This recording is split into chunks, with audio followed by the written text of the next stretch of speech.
പ്രിയമുള്ളവരെ, ഞങ്ങൾ പെരുമ്പളം പാലത്തിലാണ്.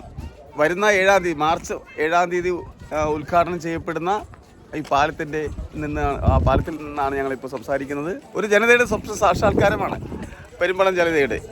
ഒരിക്കലും ഇങ്ങനെ പാലം വരുമെന്ന് ഈ നാട്ടുകാർ പോലും കരുതിയതല്ല.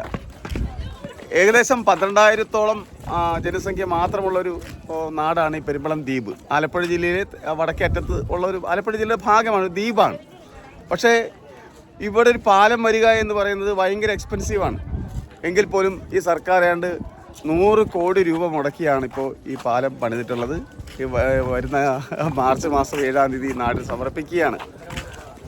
നിരവധി ആളുകളാണ് അതിന് മുമ്പേ ഈ പാലം കാണാൻ വരുന്നത്. ഒരു പാർക്കിൽ പോകുന്ന പ്രതീതിയോടുകൂടിയാണ് ജനങ്ങളെല്ലാം വന്നുകൊണ്ടിരിക്കുന്നത്.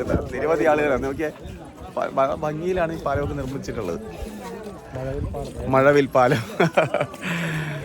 അപ്പോൾ ഈ പാലം കാണാൻ ഞങ്ങളും ഇന്ന് വന്നിരിക്കുകയാണ്. ഞങ്ങളുടെ നാട്ടിൽ ആണല്ലോ. അപ്പോൾ നാട്ടുകാരൻ നിലയിൽ ഈ പാലം ഉദ്ഘാടനം ചെയ്യപ്പെടുന്നതിന് മുമ്പ് കാണാൻ വേണ്ടി ഞങ്ങളും വന്നിരിക്കുകയാണ്. വണ്ടി പാർക്ക് ചെയ്യാൻ സ്ഥലമില്ല കേട്ടോ. വളരെ ബുദ്ധിമുട്ടിയാണ് ഞങ്ങളുടെ വാഹനമൊക്കെ പാർക്ക് ചെയ്തത്. ഒരു പാർക്കിൽ പോകുന്ന പ്രതീതിയാണ്. എന്തായിരുന്നാലും ഒരു ജനതയുടെ ഒരു എന്താണ് സ്വപ്നം സാക്ഷാത്കരിക്കുന്ന ഈ സന്ദർഭത്തിൽ ഈ പങ്കുവയ്ക്കാൻ കഴിഞ്ഞുള്ള സന്തോഷം കൂടി പങ്കുവെച്ചുകൊണ്ട് ഓക്കെ, നമ്മുടെ കൂട്ടുകാരോടൊപ്പം ഞാനും. Okay, thank you. അതെ, സർക്കാരാണ്. ഈ സർക്കാരാണ്, ജനകീയ സർക്കാരാണ്.